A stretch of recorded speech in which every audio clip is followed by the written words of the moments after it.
प्रणाम सभी को और स्वागत है अध्यात्म ज्ञान चर्चा सत्संग में। हमारी आज की जो चर्चा का विषय है वो है प्रथम विषय आज का, मैं सदा पूर्ण हूँ, मैं शुद्ध है। पर ये अशुद्धि का उपाय कौन करता है? मुझ में अज्ञान कहाँ से आ जाता है? ज्ञान तो स्व प्रमाणित है, फिर अज्ञान की नाश की क्या आवश्यकता है? ये जो विषय है चर्चा का, ये वास्तव में ऐसा लगता है जैसे ये साधक के ही प्रश्नों में से, वहां से ही इस प्रकार की बहुत सारी जिज्ञासाएं, साधना के पथ पे इस प्रकार की जिज्ञासाएं स्वाभाविक रूप से आती है। जबकि कई बार कहते हैं ना, वो शास्त्रों की जो अवधारणाएं हैं, वही अवधारणाओं को लेकर के वो सदा आगे चला रहा है। और जो अवधारणाएं हैं जहाँ से कहते हैं कि जो मेरा स्वरूप है, जो ब्रह्मण जिसे कहते हैं, उसी ब्रह्म में ही अविद्या की वजह से ये सारा हो गया। तो मूल बात जो है ना, वो जैसे भाषा और शब्दावली जो होती है, वो कई बार ऐसा होता है कि वो भटकाव का कारण बनने लगती है। बहुत सारे शब्द इतने ज्यादा अध्ययन किए गए हैं और कहीं पर भी वो बात जो है वो स्पष्ट नहीं हो पाई थी। लेकिन फिर भी अब यहाँ पर आकर के जब हम कार्यक्रम में एक व्यवस्थित तौर पे जब आगे बढ़ने का प्रयास करते हैं, तो वो जो पुरानी जो वहां पर, क्योंकि वो भी एक बात जो है वो प्रमाणित हुई नहीं थी, वो भी कहीं ना कहीं मान्यताओं की तरह बस स्वीकार कर लिया गया था और उसके प्रकार से फिर आगे बढ़ने का एक प्रयास किया गया। आज भी वही अवधारणाएं जो है वो बार बार आती है, बार बार कहती है कि ये जितनी भी चीजें हैं जो अभी बताई जा रही है, क्या मेरी जो पिछली मान्यताएं थी उसकी भी वो पुष्टि कर रही है, नहीं कर रही है? इतने स्पष्ट रूप से बताया भी जाता है, गुरुजन बताते भी है, लेकिन फिर भी बहुत सारी जो है वो प्रश्न इस प्रकार से वो आने लगते हैं। और ज्यादातर जो प्रश्न आते हैं वो स्तरों की मिलावट से भी आते हैं कि एक तरफ मैं को पूर्णता भी कि जो है मैं पूर्ण हूँ, इस भाव को भी देखा जा रहा है, और दूसरी तरफ जो है ये एक अज्ञान के नाश के लिए एक विधिवत प्रयास भी हो रहा है। तो वही बात है, तो इसीलिए विषय वैसे आते भी ये अलग अलग स्तरों से जो, क्योंकि एक अलग स्तर की जो जहां पर जो स्थिति थी, वहां से जो एक भाव आए, शब्दों के रूप में व्यक्त हुए, और हम जो है अपनी जो समझ का जो धरातल है, वो अभी भी जो है वो द्वैत में बना हुआ है, अभी भी साधन पथ पे ही चल रहा है। तो यहाँ से उस जब वो भाव को उसको देखने का प्रयास करते हैं, अभी क्या हमारी समझने की वृत्ति है, समझना चाहते हैं, हर बात समझना चाहते हैं, लेकिन वो समझ जो है, जो बात कही गई है उस समझ से बात नहीं कही गई है। जो शब्द आए हैं उस समझ के विसर्जन के बाद, जिसे कहते हैं, बस एक अभिव्यक्ति हुई है, काव्यात्मक अभिव्यक्ति कह सकते हैं, वहां से वो बात आई है। तो इसी प्रकार स्तरों की मिलावट से बड़े सारे जो प्रश्न है वो आने लगते हैं हमारे समक्ष में। वैसा ही एक विषय है हमारा आज का। जो दूसरा विषय है वो भी ज्ञान का प्रयोग दैनिक जीवन में कैसे लाया जाए, या छोड़ के वन में चला जाया जाए। ये भी साधकों के प्रश्नों में से है कि उन्होंने कहा कि मतलब सब कुछ है ही, जब जो है ऐसा लगता है, विरक्ति ऐसी छा जाती है, और ये क्या करूं, अब जो है परिवार चलाना मुश्किल हो जाता है। ये वहां से प्रश्न आए हुए हैं। तो आज की चर्चा का ये दो विषय है। प्रथम विषय पे चर्चा आरंभ करते हैं। प्रणाम सभी को। कोई भी कुछ भी कहना चाहते हैं? जी, हिमांशु जी कुछ कह सकते हैं आज की चर्चा के प्रथम विषय पे? प्रणाम। प्रणाम जी, प्रणाम। प्रणाम।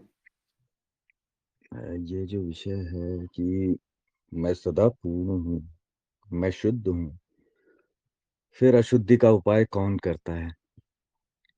हाँ, सुंदर प्रश्न है, जो कि ये दिखाता है कि इस प्रकार के प्रश्न आते हैं, लेकिन तब आते हैं जब थोड़ी-सी स्पष्टता में कमी हो।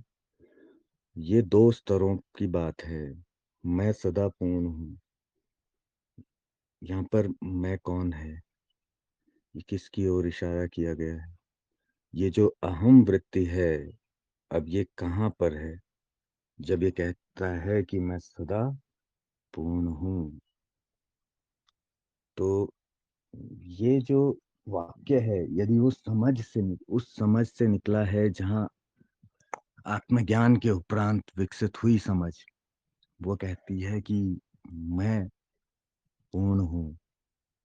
और क्यों कहती है? क्योंकि जब स्थापित हो गया है कि मैं आत्मन हूँ, ब्रह्मन हूँ, मैं ही तो अस्तित्व हूँ और अस्तित्व सदैव पूर्ण है। तो वो कहता है कि मैं सदैव पूर्ण हूँ। मैं शुद्ध हूँ, क्योंकि पूर्ण है तो शुद्ध है। अशुद्धि है, अर्थात उसमें कुछ एक्स्ट्रा आ गया है। तो जब मैं अस्तित्व हूँ, तो अस्तित्व में ना तो कुछ एक्स्ट्रा आ सकता है और ना कुछ वहां से जा सकता है। तो ये स्पष्टता आने के बाद ये भाव उत्पन्न होता है कि मैं सदा पूर्ण हूँ। इतना ही। लेकिन अगर ये प्रश्न है कि अशुद्धि का उपाय कौन करता है, तो पहले तो अशुद्धि है नहीं। यदि मैं पूर्ण हूं तो अशुद्धि है नहीं। और यदि ये प्रश्न आ रहा है कि अशुद्धि का उपाय कौन करता है, मतलब अशुद्धि भी दिख रही है, उपाय करता हुआ भी दिख रहा है, अब समझिए कि अब दिक्कत है। अब जो पहला वाक्य था वो शाब्दिक है, वो अलग स्तर की बात है, वो शाब्दिक है। वो मैं जो वहां स्थापित नहीं हुआ, अब वो मैं कहाँ दिख रहा है? जो शुद्धि का उपाय करता हुआ दिखता है, अर्थात चित्त, जीव, जहां पर अशुद्धि की संभावना है। यदि मैं वो शुद्ध चैतन्य है, तो वहां पर अशुद्धि की संभावना नहीं है। लेकिन यदि अशुद्धि की संभावना है, तभी तो शुद्धि का अशुद्धि का उपाय हो रहा है। तो अब वो मैं चैतन्य नहीं, अब वो मैं, अब वो अहम भाव जीव पर स्थापित है, चित्त पर स्थापित है, कहीं भी स्थापित हो सकता है। वो अपने मूल स्वभाव में नहीं रहा। अब वो अहम विकृत हो गया है। अब वो कहीं भी आता है। अशुद्धि की कहाँ कहाँ संभावना है? अशुद्धि की संभावना है चित्त में, अशुद्धि की संभावना है जीव में, अशुद्धि की संभावना है कमरे में, अशुद्धि की संभावना है समाज में, जगत में। इन जगहों पर जहां वो मैं अब जा रहा है, जहां वो मैं देख रहा है, या शुद्धि का उपाय, अब वो उपाय ढूंढेगा। क्योंकि अब वो मैं नहीं रहा। तो कौन करता है? तो यदि अज्ञान भुला ही दिया है, तो फिर कहा जा सकता है कि अशुद्धि का उपाय, जो जहां अशुद्धियां दिखाई पड़ रही हैं, वैसे वो अशुद्धियां नहीं है। अज्ञान स्वरूप जो अशुद्धियां दिखाई पड़ रही हैं, अब ये तो स्वयं हो रही हैं। कौन करता है? कोई नहीं करता, लेकिन ज्ञान के प्रभाव से वो होती है। ज्ञान के प्रभाव में अशुद्धियां, अशुद्धियों के उपाय भी होते हैं और उनसे निवृत्ति भी होती है। कैसे होती है? जैसे अग्नि के प्रभाव से अग्नि के प्रभाव से ऊष्मा का संचरण होता है, उसी प्रकार ज्ञान के प्रभाव से, प्रकाश के प्रभाव में अब रस्सी रस्सी ही दिखती है, सर्प नहीं भासित होती। तो ये प्रभाव है ज्ञान का। ज्ञान के प्रभाव से अशुद्धियां दिखती भी हैं और उनका उपाय होता भी है। जब तक कमरे में अंधेरा हो, तो ना वो अशुद्धि दिखाई देगी और ना ही उसका उपाय दिखाई देगा। लेकिन प्रकाश के प्रभाव में वो अशुद्धियां भी दिखाई देंगी और अशुद्धियों का उपाय भी होगा। यदि अशुद्धियों का उपाय अशुद्धियों का ज्ञान ही नहीं है, अशुद्धियों का ज्ञान होना ही उसके उपाय का कारण बन जाता है।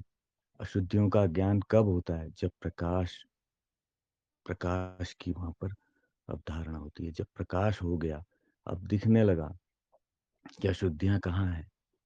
तो यदि अशुद्धियां दिखने लगी हैं, अर्थात प्रकाश का प्रादुर्भाव हो गया है, ज्ञान का प्रादुर्भाव हो गया है। अब वहां पर उपाय होने लगते हैं।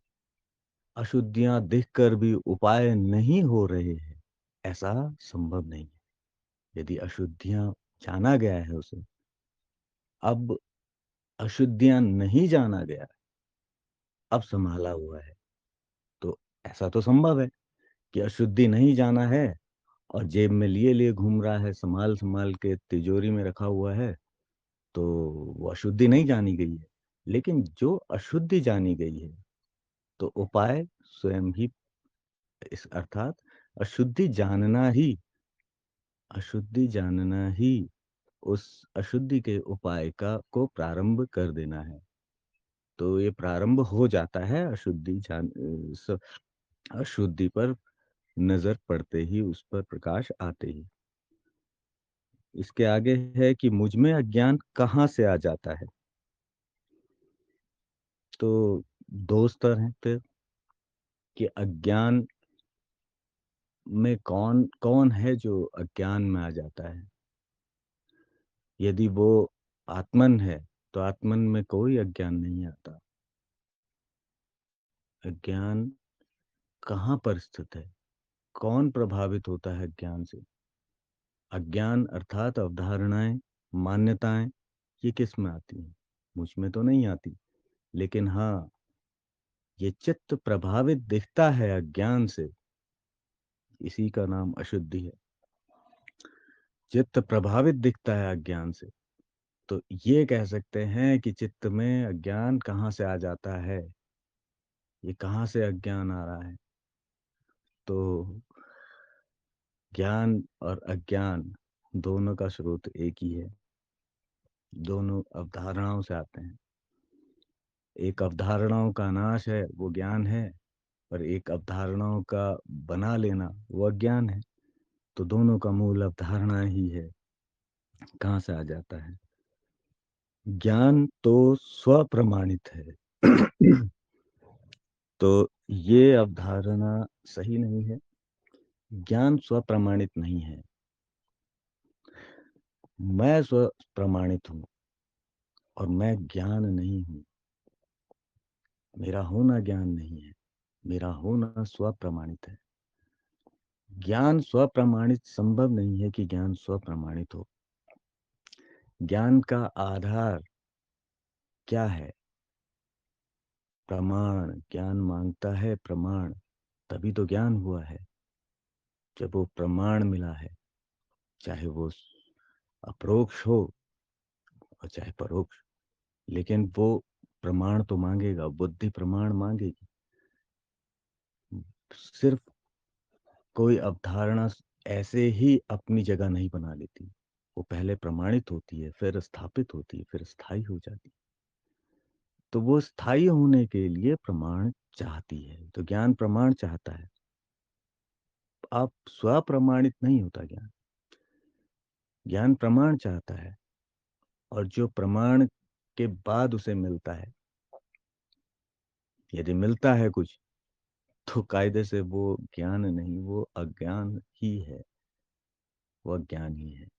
तो वो प्रमाण सिर्फ एक काम कर सकते हैं, वो पूर्व अवधारणाओं को हटाने का कार्य कर सकते हैं, और कुछ नहीं। जैसे एक झाड़ू एक ही काम कर सकता है कि वो स्वच्छता के कार्य में आ सकता है, वो हटा सकता है, वो साफ कर सकता है, वो खाली कर सकता है। लेकिन यदि कमरे में 15 झाड़ू पड़े हों, तो 15 झाड़ू अपने आप में कब आड़ा है? उनको भी फेंकने की आवश्यकता है।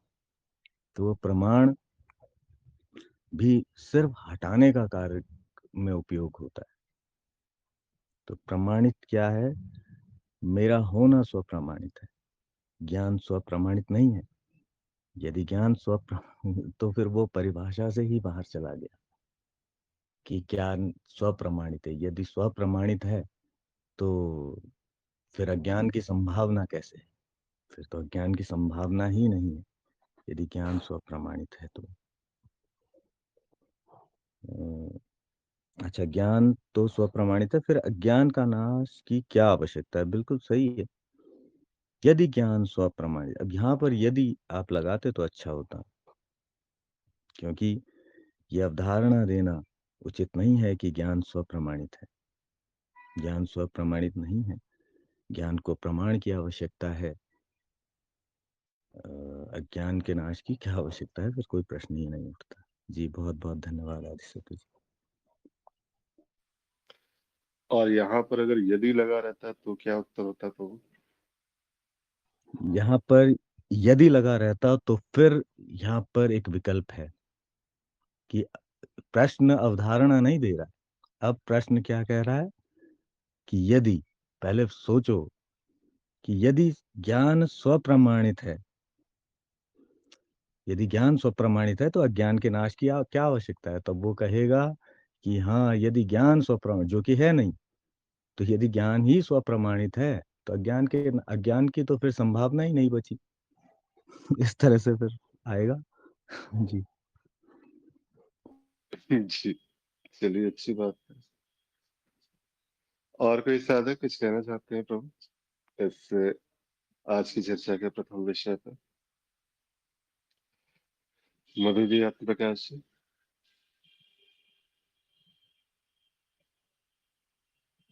ठीक, जी मधु जी कहिए।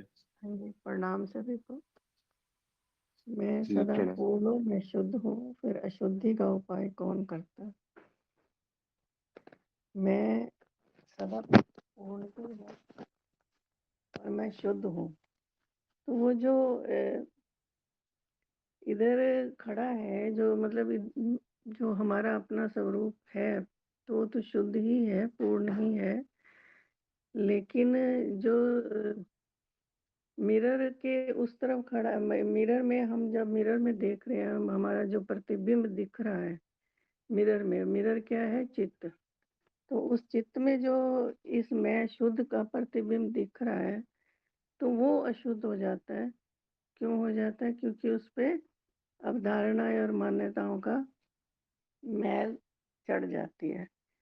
तो वो जो मैल ऊपर धूल जम गई है, तो इस वजह से वो अज्ञान आ जाता है। तो क्योंकि वहाँ पे वो शुद्ध रूप दिख ही नहीं रहा है, तो उस चित्त में, और चित्त कि चित्त की जो एक परत है, जो जीव है, तो उस जीव में ही अज्ञान आता है।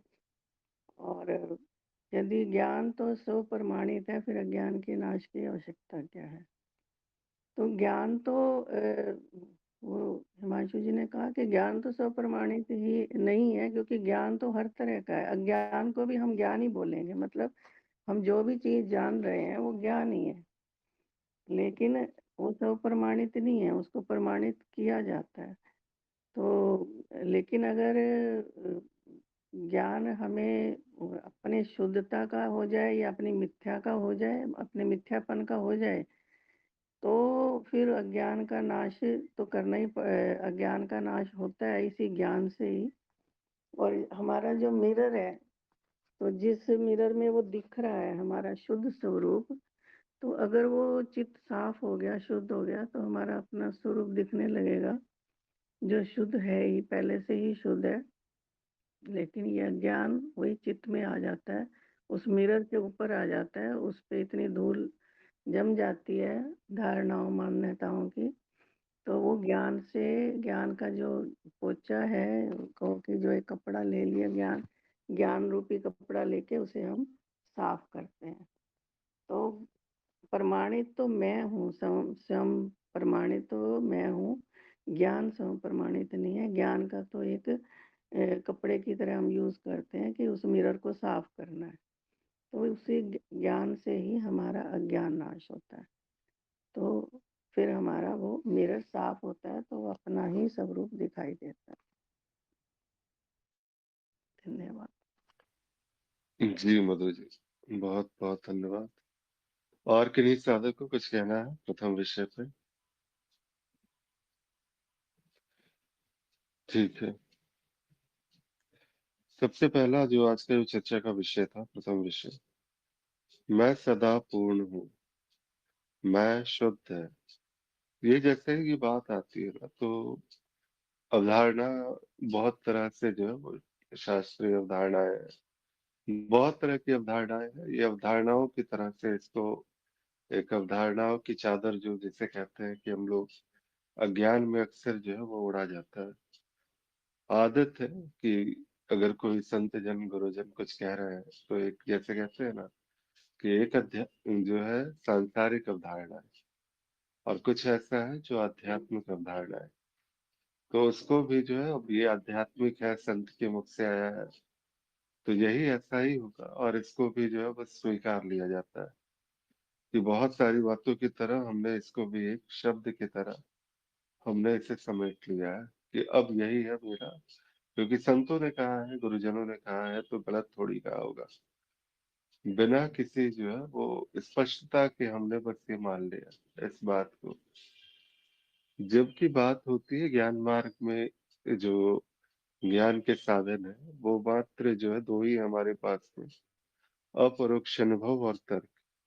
इसके अतिरिक्त कोई तीसरा साधन है भी नहीं। गुरु भी जो है मात्र क्या होता है, सूचनाएं दे सकता है। गुरु क्योंकि आपसे ज्यादा जानता है, बहुत सारी बातें हैं कि जो स्पष्टता है वहां पर ज्यादा हो चुकी है।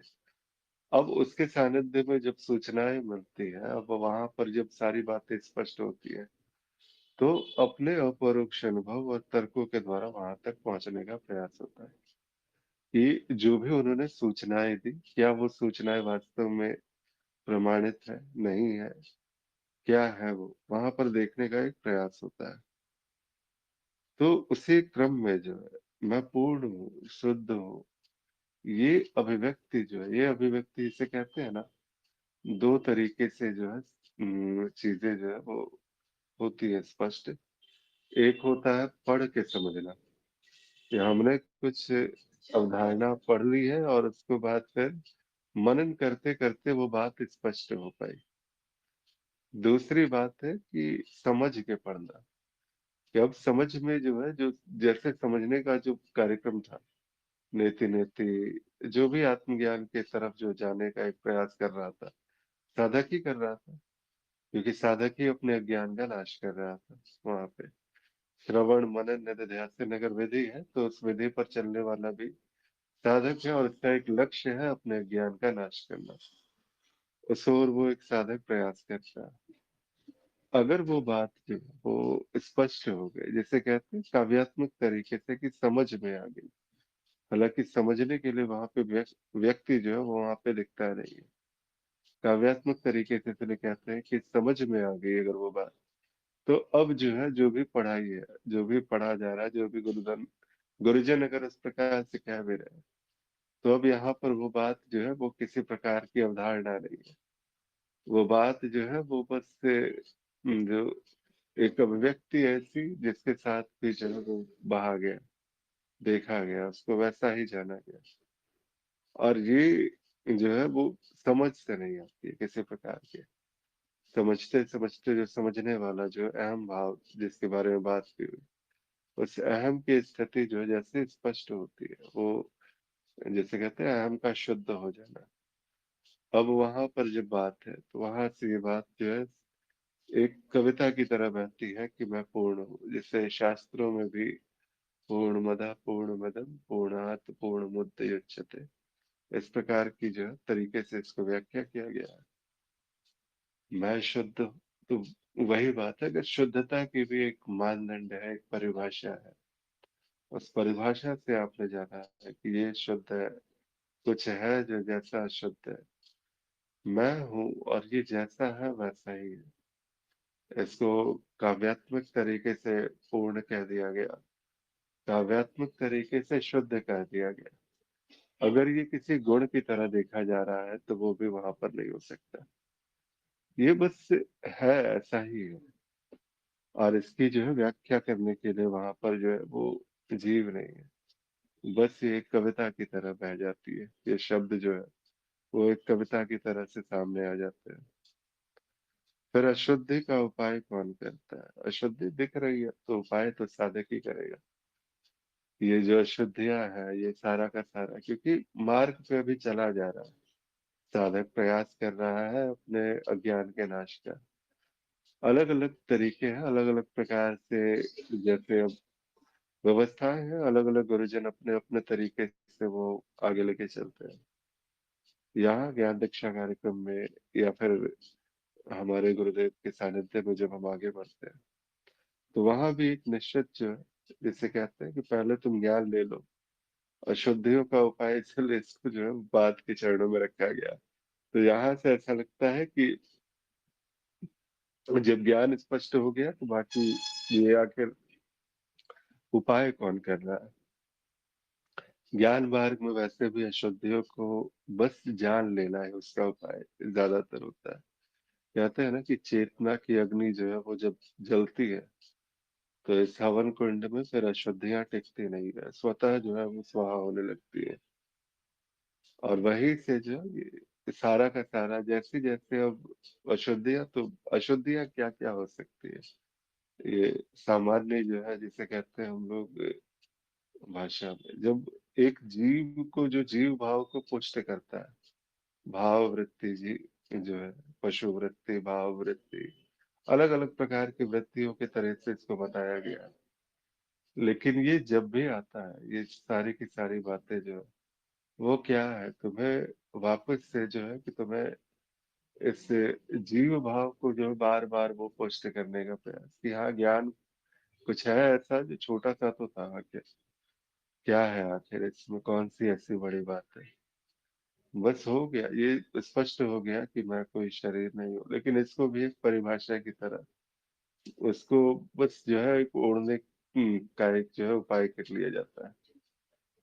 जबकि यहाँ पर स्पष्ट रूप से बात यहाँ पर है कि एक साधक है, साधना में आगे बढ़ रहा है, और अगर अशुद्धियां दिख रही है और उसे ऐसा लगता है कि उपाय की आवश्यकता है, तो साधक को ही लगता है ये कि उपाय की आवश्यकता है वहां पे, तो वो उपाय करता है वहां पर गुरुजनों के से मतलब उनके सानिध्य में जब है अगर, तो गुरुजन उसके बाद फिर वो बताते हैं।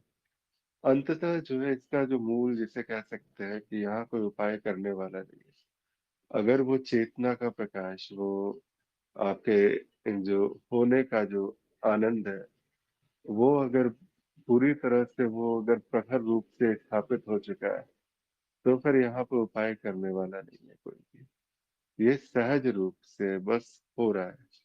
ये सारा का सारा जो है, सारी की सारी अशुद्धियां, उसका दिखना मात्र ही उसका उपाय है। मुझ में अज्ञान कहाँ से आ जाता है? बिल्कुल सही कहा गया, जहाँ से ज्ञान आ रहा है। शुरुआत में तो वही है, मान्यताएं ही, अलग अलग साधन है ज्ञान के, अलग अलग जैसे कहते हैं ना, ज्ञान का अलग अलग प्रकार से जो है वो मान्यताएं तो कहीं से भी आ सकती है, कहीं से भी किस प्रकार से आ रही है। लेकिन यहाँ पर जैसे मैं शुद्ध है, पूर्ण है, वहां से इसको देखने का अगर प्रयास है तो यहाँ पर जो है बात, एक तरफ ये शुद्ध, मैं शुद्ध है इसको भी कहा जा रहा है, मैं पूर्ण है इसको इसकी पूर्णता की ओर भी एक इशारा है, और दूसरी तरफ की मुझ में अज्ञान कहाँ से आ जा रहा है। तो ये भी एक अहम भाव से ही ये जो उपजा हुआ ये जो विषय है, प्रश्न है यहाँ पर, कि यह ज्ञान आखिर आ कहाँ से जा रहा है? ना आदि है ना अंत है, शुरुआत कहाँ से हुआ कोई नहीं कह सकता। जो भी है ये अनादि है और अनंत है। इसकी भी कोई सीमा नहीं है, ना इसका कोई आरंभ है। बस ये है, ऐसा ही है। और एक साधक क्या कर सकता है? साधक बस ये जान सकता है कि क्या अज्ञान है। अज्ञान को जान लेना, उस बंधनों को देख लेना, बंधनों से छूट जाना है। और जिस क्षण वो बंधन छूटता है, जिस क्षण वो बात जो है अब सिर्फ परिभाषा नहीं है, अब वो एक स्थिति है। और वहां से कुछ भी है तो बस यही जाना जाता है कि मुझ में कभी अज्ञान था ही नहीं, मैं सदा से मुक्त हूँ। तो ये बात जो है वो बात धीरे धीरे साधना पथ पे आगे बढ़ते हैं, साधक आगे जो है इसमें जैसे जैसे वो अपने ज्ञान को प्रमाणित करता जाता है, सूचनाओं पर मनन करता जाता है, गुरु सूचनाएं दी है, जो भी श्रवण हुआ उस पर मनन करता हुआ वो प्रयास करता रहता है। तो धीरे धीरे ये बातें वो स्वतः स्पष्ट होने लगती है। यदि ज्ञान तो स्व प्रमाणित है, फिर अज्ञान के नाश की क्या आवश्यकता है? अभी ये यदि शब्द यहाँ पे छोड़ दिया गया। ज्ञान स्व प्रमाणित है, अगर ये कहते हैं, अगर ये बात सिर्फ जैसे काव्यात्मक तरीके से अगर ये बात आती है तो सही भी लगती है। नहीं तो ज्ञान अगर साधक अभी से अगर वो जैसे कहते हैं कि मनन आखिर मैं क्यों करूं, आखिर इतना जो है गुरुजनों की बातें क्यों सुनो, मेरा होना अगर ये स्व प्रमाणित है, किसी प्रमाण की आवश्यकता नहीं है, तो फिर आखिर मैं क्यों करूं। तो यही वो अज्ञान है, अहम भाव जो वहां से जा नहीं रहा। ये सारी की सारी बातें जो है ये अगर सिर्फ अगर परिभाषा की तरह से अभी तक इसको देखा गया, कहीं से पढ़ लिया गया, कहीं से जान लिया गया, कहीं किसी गुरुजन के मुख से सुन लिया गया। ज्ञान क्या है, ये तो स्व प्रमाणित है, किसी प्रमाण के बिना मैं हूँ, बिना किसी प्रमाण के मैं हूँ। मेरा होना ये किसी प्रमाण की वजह से नहीं है, किसी मान्यताओं की वजह से नहीं है, मैं तो सहज रूप से हूँ। ये एक अभिव्यक्ति है उस होनेपन से, जैसे कहते हैं वहां से एक काव्यात्मक अभिव्यक्ति है। और वो इसी प्रकार से बस एक वही है।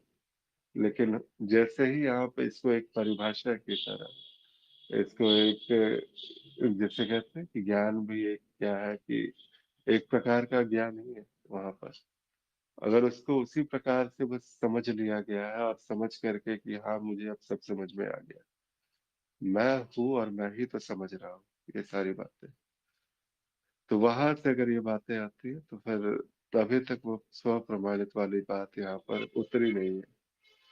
अज्ञान की नाश की आवश्यकता बिल्कुल है, अभी अज्ञान दिखता है। और जिस क्षण ये अज्ञान का नाश होता है, जिस क्षण, क्योंकि अज्ञान के नाश की आवश्यकता जिसे है वो वहां पर वही है जो जीव, जो वहां पर साधक जो साधना कर रहा है, आगे बढ़ रहा है ज्ञान मार्ग पे, जैसे जैसे वो आगे बढ़ता है तो उसे जो, क्योंकि अध्यात्म में ज्ञान मार्ग में अगर वो आया है तो कहीं ना कहीं वो जिज्ञासा जागी थी प्रश्नों का उत्तर पाने का, और यहाँ पर वो साधक के गुण उसमें जो है वो उतरे थे, वो दिखा था। तो अब साधक के गुण भी है और ये सारी की सारी बातें, उपाय जो है वो किया जा रहा है। तो करना तो वही साधक को ही पड़ता है, जब तक वो अहम जो है उसकी स्थिति अभी तक शरीर मन बुद्धि में टिकी हुई है, संसार के प्रति आसक्ति वहां पर बनी हुई है। तो अभी तक जो है ज्ञान स्व प्रमाणित वाली बात ये कविता की तरह से है, ये भी ऐसा नहीं है कि कोई एक परिभाषा की तरह ये दे दिया गया है। वो स्वतः फिर वहां पर वो, क्योंकि जीव वहां पर जिसे कहते हैं ना कि अज्ञान का नाश होता है, लेकिन और आत्मज्ञान होता है, लेकिन आत्मज्ञान किसी व्यक्ति वहां पर दिखाई नहीं देता। तो अब ये बात जो है स्व प्रमाणित है। जब तक वो बात वहां तक नहीं पहुंची, जब तक स्थिति वहां तक नहीं आई है, तब तक ये ज्ञान स्व प्रमाणित वाली बात अभी तक हुई नहीं है। उसे प्रमाण लेना होगा, और जैसे जैसे वो प्रमाण मिलेगा तो फिर जो अंदर से जैसे कहते हैं कि आपका जो होनापन है, वह ज्ञान अज्ञान सारी सारी चीजें जो है उस ज्ञान के कांटे से अज्ञान के कांटे को निकाला गया, अंततः वो ज्ञान का कांटा भी छूट गया। अब क्या है, अब जो है सो है, और जो है सो स्व प्रमाणित है, किसी बिना किसी प्रमाण के। मेरा होना किसी प्रमाण की आवश्यकता की वजह से नहीं है। मैं हूँ और बस ऐसा ही है। जी, ये प्रथम विषय की जो चर्चा रही, काफ़ी दृष्टिकोण है यहाँ पर और एक मेरा यहाँ भी एक भाव था। किसी भी साधक को कुछ पूछना है, कुछ कहना है, आज की चर्चा के प्रथम विषय पे।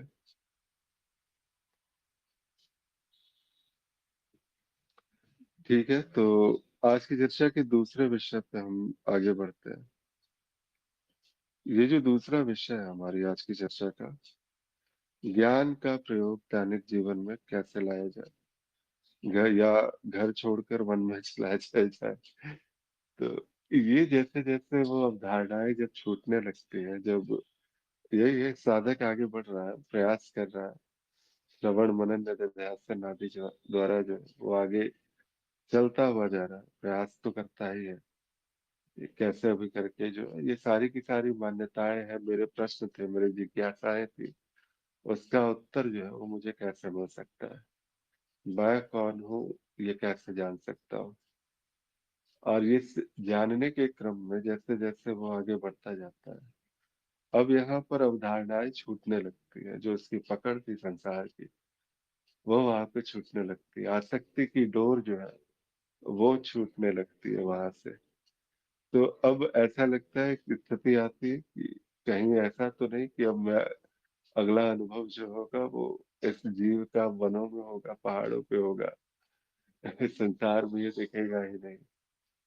और खास तौर से जो गृहस्थ में रहे हैं साधक और काफी लंबे समय तक रहे हैं, उनमें ये भाव जो है बहुत गहरे तल से आता है। और एक बड़े सारे साधकों का ये प्रश्न भी था, तो मुझे लगा कि इसको एक चर्चा के विषय के रूप में शामिल करना वो आवश्यक होगा। जी प्रणाम अजय जी, फ्री है क्या अभी?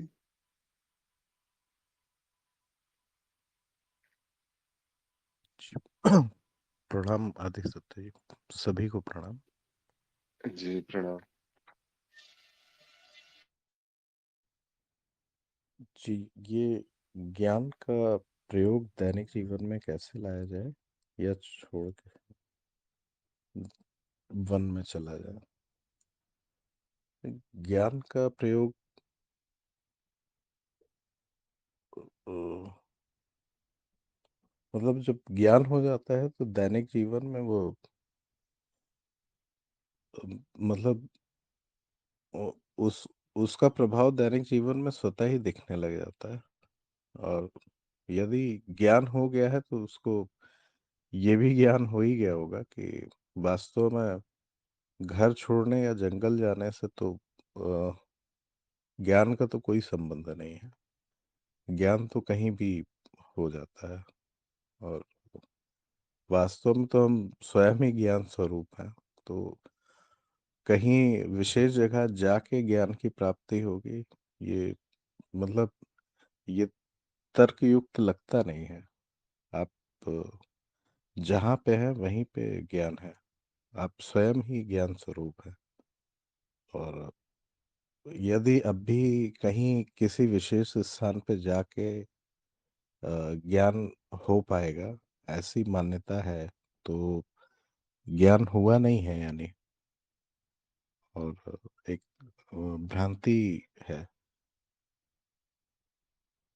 और ज्ञान होने के बाद दैनिक जीवन में उसका प्रयोग कैसे लाया जाए, मतलब इसकी भी वैसे कोई ऐसी सेट गाइडलाइन है नहीं। ये हाँ, ज्ञान होने के बाद जीवन में काफी कुछ बदलाव स्वतः हो जाते हैं, क्योंकि हमारा व्यवहार हमारे व्यवहार में वो दिखना शुरू हो जाता है। अ, मतलब आपके निर्णय बेहतर हो जाते हैं, ट्रांसपेरेंट हो जाते हैं, जीवन अच्छा हो जाता है, सरल हो जाता है, सुगम हो जाता है। ये ज्ञान के ही प्रभाव है। और मतलब इसकी भी कोई वैसी प्रक्रिया स्पेसिफाई नहीं की गई है कि इस प्रकार का व्यवहार करना चाहिए अपने दैनिक जीवन में। जब ज्ञान हो जाता है तो स्वतः ही वो व्यवहार बदल जाता है। उसको मतलब अलग से कुछ करने की जरूरत नहीं है।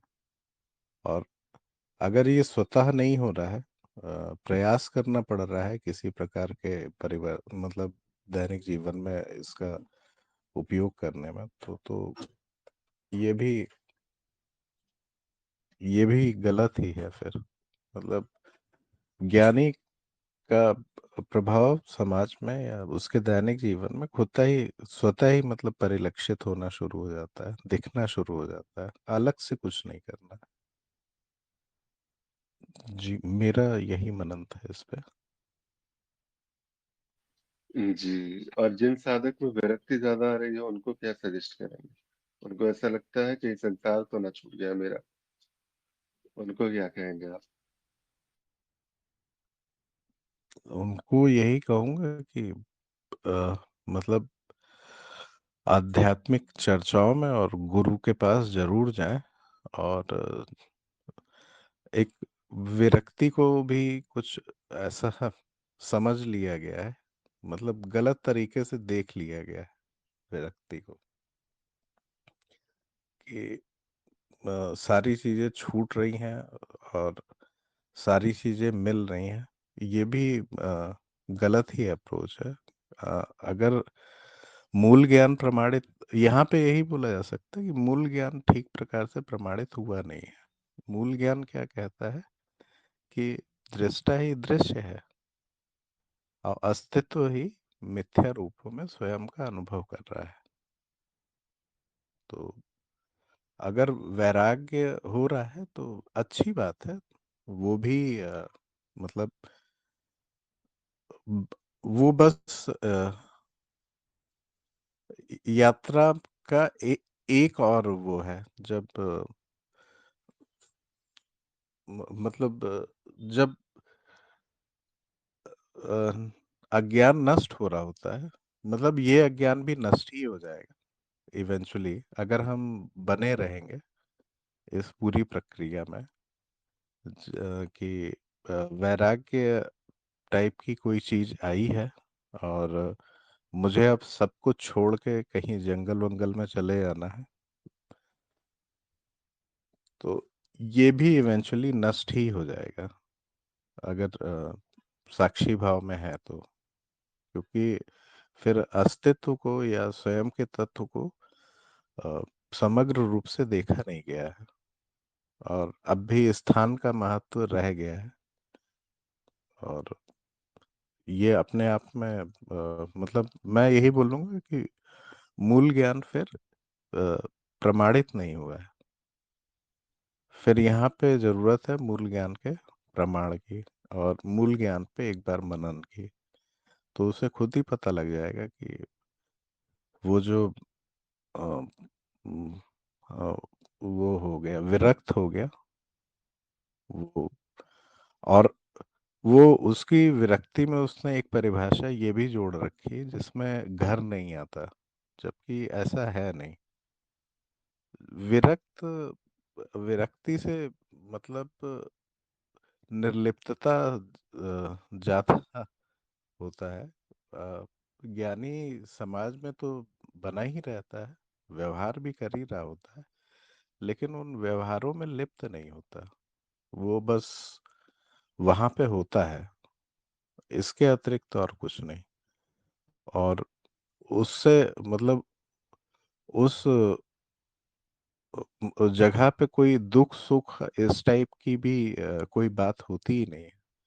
तो जब दुख सुख समाप्त हो गया है तो मतलब समाप्त इन द सेंस ऐसा नहीं कि दुख नहीं आएगा या सुख नहीं है। दुख भी है सुख भी है, लेकिन मैं उसमें लिप्त नहीं हूँ। मैं बस उसका दृष्टा हूँ, उस दुख का भी, उस सुख का भी, उस वैराग्य का भी।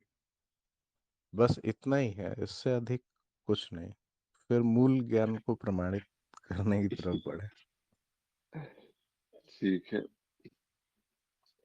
जी, प्रणाम हिमांशु जी। दूसरे विषय पे कुछ कह सकते हैं प्रभु? जी। हाँ, जो कहना था हो गया है।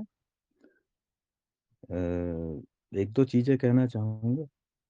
एक तो ये कि मैं ज्ञान स्वरूप नहीं हूँ,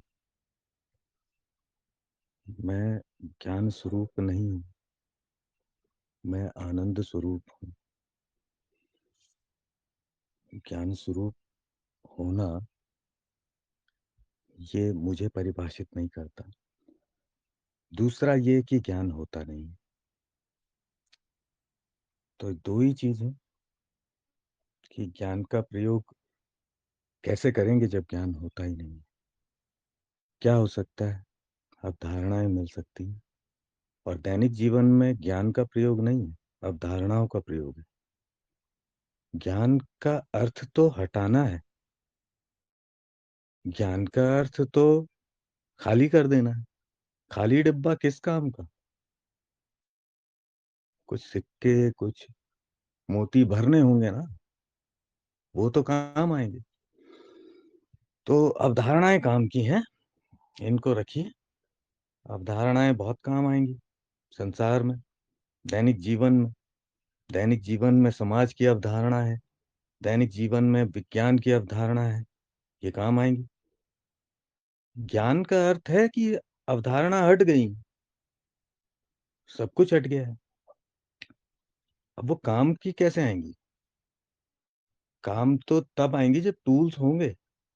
टूल्स हटाने को आप ज्ञान कह रहे हो, तो फिर ज्ञान तो होता ही नहीं उस दृष्टि से। अवधारणाओं को हटाना ही तो ज्ञान है, वही हट सकती है। अच्छा, और जीवन में कैसे लाया जाए? तो ज्ञान का प्रयोग जीवन में नहीं होता, अवधारणाओं का प्रयोग जीवन में होता है।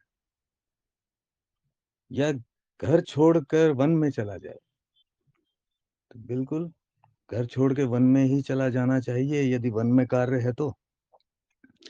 लेकिन ये घर छोड़ के वन में चला जाना, ये ज्ञान के परिणाम स्वरूप नहीं होगा, ये अवधारणाओं के परिणाम स्वरूप होगा। जो जो अवधारणाएं ले ली गई हैं कि वन में हिरन मिलेंगे, शिकार होगा, वो भी वन में जाता है। जिसको लगता है कि वन में कुछ मिलेगा, वन में जो है तपस्या होगी तो क्या पता सिद्धियां मिल जाए, वो भी वन में चला, उसे भी वन में चला जाना चाहिए। तो अवधारणाओं के लिए वन में जाया जा सकता है, ज्ञान के लिए नहीं। तो इतना ही कहना चाहूंगा, बाकी विस्तृत रूप से हो ही चुका है। बहुत बहुत धन्यवाद। जी वंशु जी, बहुत बहुत आभार। और किन्हीं साधक को कुछ कहना है आज की चर्चा के दूसरे विषय पर? जी, आज की जो चर्चा का जी कमलेश जी कुछ कह रहे हैं हाँ, प्रभु? प्रणाम गुरुदेव को, गुरु क्षेत्र को। बहुत ही एक दो लाइन बोलेंगे कि अब पूरा निष्कर्ष नहीं, केवल एक दो लाइन की बात यह है। साहिब ने एक शब्द कहा था कि 14 लोक बसे भगमाई, भग से न्यारा कोई नाही, भग भोगई भगत कहावे, फिर भग भोगन को आवे। तो भोग जब तक भक्ति में लीन है तब तक वो ज्ञान वैराग पुष्ट नहीं होंगे। ज्ञान वैराग मतलब ज्ञान हो जाएगा तो वैराग अपने आप ही आ जाएगा, विरक्ति हो जाएगी सभी चीजों से। अभी तो वो वृत्ति जब तक खत्म नहीं होगी तब तक ज्ञान भी कहलाता रहेगा, वैराग भी कहलाता रहेगा, तो निरपेक्ष नहीं हो पाएगा वो। ये दोनों पक्ष ही हैं कि चाहे आप किधर दृष्टिकोण से देखेंगे तो दोनों पक्ष ही नजर आएंगे, निरपेक्ष नहीं हो पाएंगे। और जब तक निरपेक्ष नहीं है तब तक, चाहे कह रहे हैं कि कितने तपसी तप कर डारे काया डारी गारा, और गृह छोड़ भय सन्यासी तेव न पावे पाया, तो माया को वो नहीं समझ पाएंगे। इसलिए उन्होंने ही ये शब्द को कहा कि माया महा ठगनी हम जानी। वरना ये शब्द कभी नहीं आया देखने में कि भाई ये शब्द कहा गया है, माया महा ठगनी हम जानी। जब उस चीज को कह दिया गया है किसी भी चीज से, तो वो दिशा क्या किधर है। तो गुरु ने ज्ञान, पहले ज्ञान से इनकी वृत्ति करवा दी कि भाई ये जहां पर आप लगे हो भोग वृत्ति और ये सभी चीजों में आसक्तियां हैं, वहां पर अगर वृत्ति हो गई तो फिर काम बन गया, फिर ज्ञान वहां पर दिख रहा है। और फिर ज्ञान को भी छोड़ दो, ज्ञान भी एक वृत्ति न बन जाए, कहीं वो भी आपके किसी कोने में न बैठ जाए अंतःकरण में कि मैं बहुत ज्ञानी हो गया, तो फिर भोगने के लिए आ जाओ, फिर वो भोग प्रवृत्ति लगी रहेगी। फिर कोलू इस तरीके से जो चल रहा है, ये है अरहट का कुआ लोई, इसके गल बंधा है सब कोई, कीड़ी कुंजर और अवतारा, अरहट डोर बंधे कई बारा। बन जा ब्रह्मा विष्णु महेश, कोई सा भी बन जा, फिर चक्कर लगाते रहो यहाँ पर। तो वो जो बात कही गई है, बस मैं इतना ही कहना चाहूंगा, किसी भी रूप में आप इसको समझ सकते हैं, ले सकते हैं। तो अभी तो केवल इतना ही आ रहा है, इसलिए इसमें साहिब की वाणी को कहा गया है कि मैं अभी इस पीरियड में उनके उस दृष्टिकोण को अपने ज्ञान से जानने परखने की कोशिश कर रहा हूं, इसलिए जो वाणी आ जाती है, नहीं तो इसमें शामिल करने की कोई मेरा उद्देश्य और वो नहीं है कि उनका संदर्भ किस में कारक कब कहा गया होगा, कौन सी व्याख्या रही होगी। लेकिन बात सच्चाई वाली यही है कि ज्ञान घटित नहीं हो पाता, इसलिए ये सभी चीजें बनी रहती हैं, वृत्ति नहीं हो पाती। वृत्ति मतलब बैराग नहीं हो पाता। बैराग अपने आप में ही, ज्ञान होना ही बैराग्य है। वो ज्ञान हो गया तो ये सभी चीजें ऑटोमेटिकली ही छूट जाएंगी। और फिर ज्ञान भी छोड़ने की बात कर रहे हैं, पक्ष विपक्ष के कारण हंसा गया भिगोय, वो तो वैसे ही निरपक्ष था, उसमें कोई बिल्कुल कहीं भी किसी भी तरीके का कोई लाग लपेट था ही नहीं उस पर, ना ही उस पर कभी कुछ लग पाता है। हम उसके ऊपर कोई से भी नियम कानून लगाते हैं, वहां नहीं लगते, फिर सब फेल हो जाता। माया इसीलिए कह दिया कि तुम भाई अपना जितने जो तेरे आइटम है उनको ठगती रहे, वहां पर मस्त रहे, लेकिन मैं निरपक्ष हूं। वो फिर वो पकड़ में नहीं आती बात, कहा इसी शरीर से जा रहा है, इस पर कर ले तू जो कुछ भी करना है, मनो तक, और जो भी ऊपर सोच विचार चित्त फित कहां तक लगाना है वो सब पे लगे रहा। तो धन्यवाद, मेरा तो इतना ही अभी मनन चिंतन चल जी रहा है उस दिशा में जी। प्रणाम जी, सभी को प्रणाम, धन्यवाद। माफ करना कुछ मैं इस तरीके को कोई बात जी बोल जी गया हूं ठीक ठीक तो ठीक ठीक। जी जी। नहीं ठीक। देखिए बात वही है कि कबीर साहब को तो समझने का प्रयास बहुत करते हैं, समझने की बात कहाँ है यहाँ पर। जैसे कबीर की वाणी में है ना, पोथी पढ़ पढ़ जग मुआ, पंडित भयो न कोय, ढाई अक्षर प्रेम के, पढ़े सो पंडित होए। तो बात वही है कि समझते नहीं है, कबीर बहते हैं और उनको समझने का प्रयास तो खैर ठीक है, वो समझते समझते ही वो समझ छूट जाती है। फिर आगे बढ़ते हैं। यहाँ पर आज की जो चर्चा का विषय था हमारा, ज्ञान जो है, हाँ, ज्ञान का प्रयोग दैनिक जीवन में कैसे लाया जाए, या फिर घर छोड़कर के वन में चला जाया जाए। ये जो भाव था, ये विषय था, ये वास्तव में साधक के ही प्रश्नों में से था, जो जैसे जैसे ज्ञान मार्ग पे आगे बढ़ रहे हैं, प्रमाणित करने का प्रयास कर रहे हैं। और वैसे वैसे सारी, अब ये कृपा ही है, ये कृपा की तरह से ही देखा जाता है इसको, कि वो आसक्तियां जो है वो वहां पर छूटती रही है। अब यहाँ पर जो है वो आसक्तियों को बना के रखने वाला जो है वो दिखाई नहीं देता है कहीं पे। तो जैसे जैसे वो छूटने लगती है, तो अब ऐसा लगता है कि कुछ तो जो है दैनिक जीवन में ऐसा होगा कि दैनिक जीवन में हम ज्ञान का प्रयोग कर लिया करेंगे, कुछ ऐसा पा लिया जिसको हम जो है, ताकि जीवन जो है, कैसे कहते हैं ना, सादा सुंदर सरल सात्विक, ये जो है ये वास्तव में जीवन हो जाता है। तो ज्ञान का प्रयोग ही करके होता होगा। तो यहाँ पर वो ज्ञान का प्रयोग करने के लिए प्रयास कर रहा है। साधक अभी भी साधक बना हुआ है, साधक बना है, और अभी भी वो जानने का प्रयास कर रहा है कि दैनिक जीवन में इसको कैसे प्रयोग में लाया जाए। तो यहाँ पर काफी अच्छे अच्छे दृष्टिकोण है, भाव है कि जब तक वो ज्ञान है, जब तक वो ज्ञान बचा हुआ है, तो इस प्रकार का जो है वो प्रपंच बुद्धि सदा करती है कि मुझे समझ में तो आ गया ज्ञान, अब इसका प्रयोग करो। क्योंकि अभी तक वही था कि जितनी भी जानकारी हम पढ़ते थे, चाहे 2+2 पढ़े, चाहे जो भी पढ़े हम लोग, उसका जो है प्रयोग किया जाता था कि दैनिक जीवन में मैं इसका जो है जाकर मैं प्रयोग करूंगा।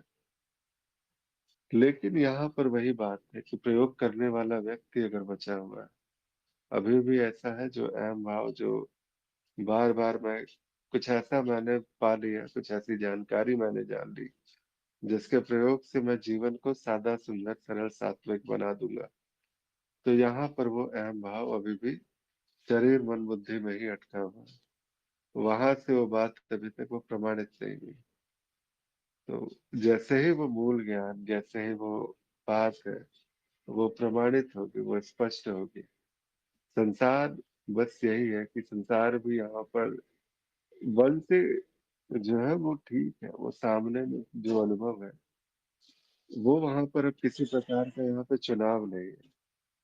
वन कुछ और स्पेशल जगह है, जंगल है, जो अनासक्त भाव से जो जीवन है, जिस समय वो सहजता से बहता है अनासक्त होकर के, बस यहाँ पे जीने वाला है कि मैं इस जीवन को जी रहा हूँ, मैं इस जीवन में कुछ है ऐसा जो पाने का प्रयास कर रहा हूँ, कुछ है ऐसा जिसको मैं प्रयोग कर रहा हूँ बार बार।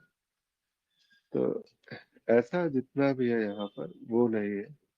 बस ये सहज रूप से जीवन भी जो है वो जिसको कहते हैं कि बहाव की तरह बस बह रहा है। यहाँ पर वन में छोड़ करके जाने वाली बात नहीं है। कितने ही सारे साधक जन है, और कितने ही हमारे गुरुदेव भी वन में थोड़ी चले गए आखिर। सब कुछ जो है प्रमाणित होता है, सब कुछ है। संसार जितना भी है, जैसे ही अनासक्त है वहां पर वो आसक्ति की डोर अब बंधी नहीं है। ये संसार भी वही एकांत का आनंद देता है। बस आनंद है, और आनंद जो है संसार की वजह से या किसी एकांत की वजह से नहीं है। ये आनंद जो है वो सहज रूप से है, और यही आपका स्वरूप है, आपका होना पर। तो वहां तक वो स्थिति आती है तो बस काम बन जाता है। जी। तो और भी किसी साधक को कुछ कहना है आज की शिक्षा के दूसरे विषय पर? प्रणाम सभी को, नमस्कार, बहुत बहुत